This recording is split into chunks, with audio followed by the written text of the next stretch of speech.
কল্যাণ বন্দ্যোপাধ্যায়ের গলায় যখন বিদ্রোহের সুর, তখন সুদীপ বন্দ্যোপাধ্যায়ের চোখে বিলম্বিত বোধোদয়। আইপ্যাক দলের অনেক বড় ক্ষতি করেছে, যার মাথায় ছিলেন অভিষেক বন্দ্যোপাধ্যায়। এমনও শোনা যাচ্ছে শেষ দিকে নাকি বিজেপির প্রতি আনুগত্য ছিল আইপ্যাকের। কল্যাণের এই উপলব্ধি হলে ভালো, দল পরিচালনার ক্ষমতা ও নজর দেওয়া থেকে সম্পূর্ণভাবে সরে যাচ্ছিলেন। আইপ্যাকের নিয়ন্ত্রণে চলে যাচ্ছিল গোটা দল। আমি মমতাকে চিরজীবন নেত্রী বলে সম্বোধন করেছি।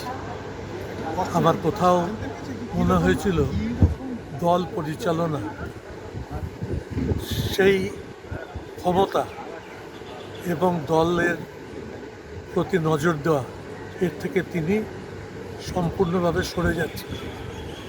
আইপ্যাকের নিয়ন্ত্রণে সম্পূর্ণভাবে দল চলে যাচ্ছে এবং আইপ্যাকের মাথার ওপর ছিল অভিষেক ব্যানার্জি।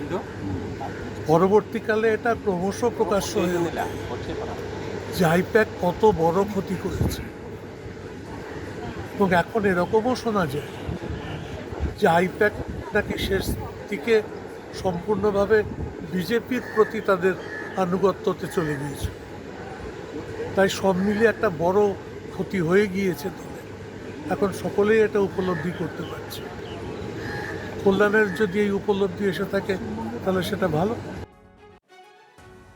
আপনারা শুনলেন এই মুহূর্তে একদিকে উপলব্ধি, অন্যদিকে বিলম্বিত বোধোদয়, মানে এক্ষেত্রে ডিলেড রিয়েলাইজেশন বলছেন তারা। আমার সহকর্মী জ্যোতির্ময় কর্মকার এই মুহূর্তে। জ্যোতির্ময়, এই আইপ্যাক, তৃণমূল কংগ্রেস এবং এই মুহূর্তে বিভাজন, সব মিলিয়ে সুদীপ বন্দ্যোপাধ্যায়ের এই যে মন্তব্য, বিলম্বিত বোধোদয় বা ডিলেড রিয়েলাইজেশন, এইটা দলের জন্য এই মুহূর্তে দাঁড়িয়ে কতটা গুরুত্বপূর্ণ এবং কতটা তাৎপর্যপূর্ণ বলে মনে হচ্ছে তাদের মুখ থেকে, যেহেতু এই কথাগুলো বেরোচ্ছে এখন? দেখো, যে অভিযোগ, যে যুক্তি, যে এক্সকিউজ দেখিয়ে তৃণমূল কংগ্রেস ছেড়ে সুদীপ বন্দ্যোপাধ্যায়রা বেরিয়ে এসেছেন, আজ কল্যাণ বন্দ্যোপাধ্যায় মমতা বন্দ্যোপাধ্যায়ের পাশে থেকে তৃণমূল কংগ্রেসের সঙ্গে থেকে সেই একই অভিযোগ যখন করছেন, তখন যারা দলত্যাগী তাদের অভিযোগ মান্যতা পাচ্ছে। স্বাভাবিকভাবেই তারা কল্যাণ বন্দ্যোপাধ্যায়ের বক্তব্যকে তাদের হাতিয়ার হিসেবে যে ব্যবহার করবেন সে কথা বলার অপেক্ষা রাখে না। এর পাশাপাশি সুদীপ বন্দ্যোপাধ্যায় যে কথাগুলি বলছেন সেটা যথেষ্ট তাৎপর্যপূর্ণ, কারণ কল্যাণ বন্দ্যোপাধ্যায় আজকে অভিযোগ করেছেন যে মুখ্যমন্ত্রীর পদ থেকে আরজিকর আন্দোলনের সময় মমতা বন্দ্যোপাধ্যায়কে সরাতে চেয়েছিলেন কে, কার মুখ্যমন্ত্রী হওয়ার আকাঙ্ক্ষা ছিল।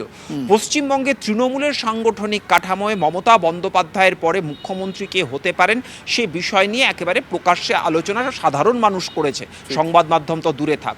আর ঠিক এই জায়গাতেই আইপ্যাকের নিয়ন্ত্রণ নিয়ে যখন তিনি অভিষেক বন্দ্যোপাধ্যায়কে কাঠগড়ায় দাঁড় করাচ্ছেন, দলটা চলে গিয়েছিল আইপ্যাকের হাতে, তিনি সরাসরি বলছেন যে আইপ্যাকের কথায় মমতা বন্দ্যোপাধ্যায় চলতে বাধ্য হতেন, তখন স্বাভাবিকভাবেই সমস্ত কথার মধ্যে কোথাও একটা যোগসূত্র বা ডট, কিন্তু যে গ্যাপ তৈরি হয়েছিল সেই জায়গার গ্যাপটা ফিল আপ হচ্ছে, যা আগামী দিনের রাজনৈতিক অভিমুখ সম্পূর্ণভাবে ঠিক করে দেবে। একেবারে আগামী দিনের রাজনৈতিক অভিমুখ হয়তো এই মন্তব্যগুলো তৃণমূল কংগ্রেসের জন্য কোন দিকে নির্দেশ করে সেদিকে অবশ্যই নজর থাকবে। ধন্যবাদ জ্যোতির্ময়।